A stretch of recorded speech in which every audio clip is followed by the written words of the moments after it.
திருப்பலி வாசகங்கள் சனிக்கிழமை 17 பிப்ரவரி 2024. தூய கன்னிமரியாவின் ஊழியர் சபையை நிறுவிய புனிதர் எழுவர் நினைவு. முதல் வாசகம். பசித்திருப்போருக்காக உன்னையே கையளித்து வறியோரின் தேவையை நிறைவு செய்வாயானால் இருள் நடுவே உன் ஒளி உதிக்கும். இறைவாக்கினர் எசாயா நூலிலிருந்து வாசகம். அதிகாரம் 58 வசனங்கள் 9 முதல் 14 வரை. ஆண்டவர் கூறுவது: உன்னிடையே இருக்கும் நுகத்தை அகற்றிவிட்டு சுட்டிக்காட்டி குற்றஞ்சாட்டுவதையும் பொல்லாதன பேசுவதையும் நிறுத்திவிட்டு பசித்திருப்போருக்காக உன்னையே கையெழுத்து வறியோரின் தேவையை நிறைவு செய்வாயானால் இருள் நடுவே உன் ஒளி உதிக்கும். இருண்ட உன் நிலை நண்பகல் போல் ஆகும். ஆண்டவர் தொடர்ந்து உன்னை வழிநடத்துவார். வறண்ட சூழலில் உனக்கு நிறைவளிப்பார். உன் எலும்புகளை வலிமையாக்குவார். நீயும் நீர் பாய்ந்த தோட்டம் போலும் ஒருபோதும் வற்றாத நீரூற்று போலும் இருப்பாய். உன் மக்கள் பண்டை நாளிலிருந்து பாழடைந்து கிடப்பவற்றை கட்டி எழுப்புவர். தலைமுறை தலைமுறையாக உள்ள அடித்தளங்களின் மேல் கட்டி எழுப்புவாய். தகர்ந்த மதிலை திரும்ப கட்டுபவன் என்றும் குடியிருப்பதற்கு தெருக்களை சீர்படுத்துபவன் என்றும் பெயர் பெறுவாய். ஓய்வு நாளின் முறைமைகளினின்று விலகிச் செல்லாது என் புனித நாளில் உன் விருப்பம் போல் செய்யாதிருந்து ஓய்வு நாள் மகிழ்ச்சியின் நாள் என்றும் ஆண்டவரின் மேன்மை மிகு புனித நாள் எனவும் சொல்லி அதற்கு மதிப்பு தந்து உன் சொந்த வழிகளில் செல்லவோ உன் சொந்த ஆதாயத்தை நாடவோ வெற்று பேச்சுகளை பேசவோ செய்யாதிருந்தால் அப்பொழுது ஆண்டவருக்கு ஊழியம் புரியும் மகிழ்ச்சியை பெறுவாய்.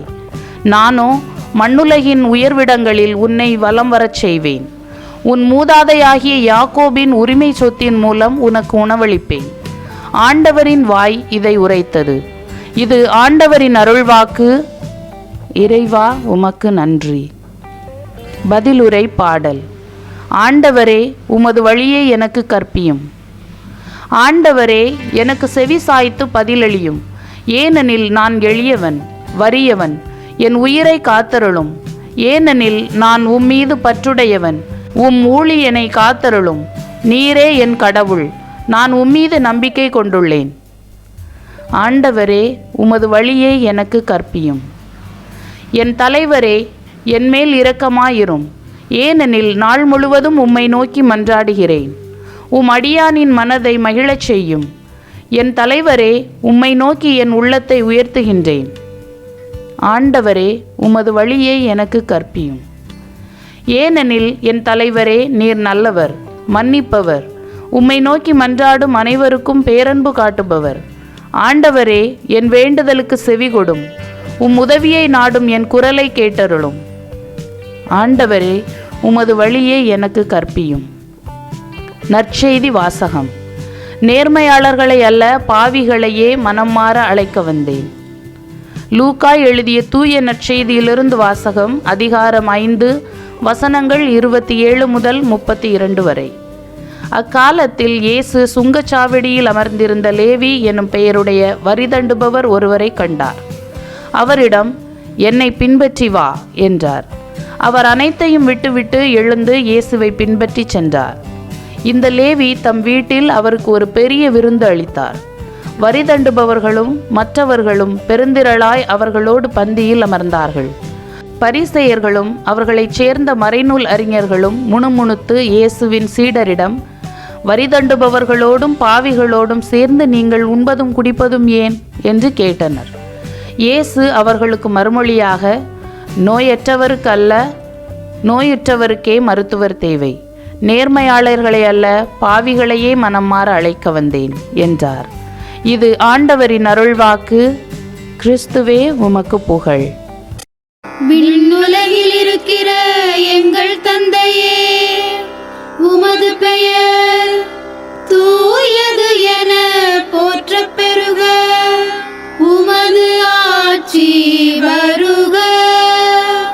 உமது திருவுளம் விண்ணுலகில் நிறைவேறுவது போல மண்ணுலகிலும் நிறைவேறுக.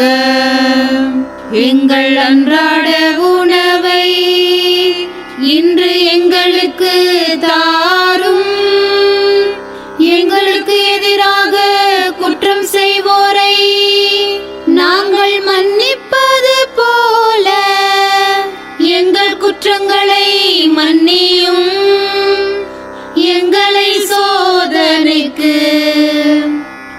துன்பப்படுத்தாதேயும், தீமையிலிருந்து எங்களை விடுவித்தருளும். மிகவும் இரக்கமுள்ள தாயே, உமது அடைக்கலமாக ஓடி வந்து உம்முடைய உதவி நன்மைகளை இறந்து உம்முடைய பரிந்துரையை கெஞ்சி கேட்ட ஒருவராகிலும் உம்மால் கைவிடப்பட்டார் என்று உலகில் சொல்ல கேள்விப்பட்டதில்லை என்பதை நினைத்தருளும். கன்னியருடைய அரசியான கன்னியே, தயையுள்ள தாயே, இத்தகைய நம்பிக்கையால் தூண்டப்பெற்று உம்முடைய திருவடியை அண்டி வருகிறேன்.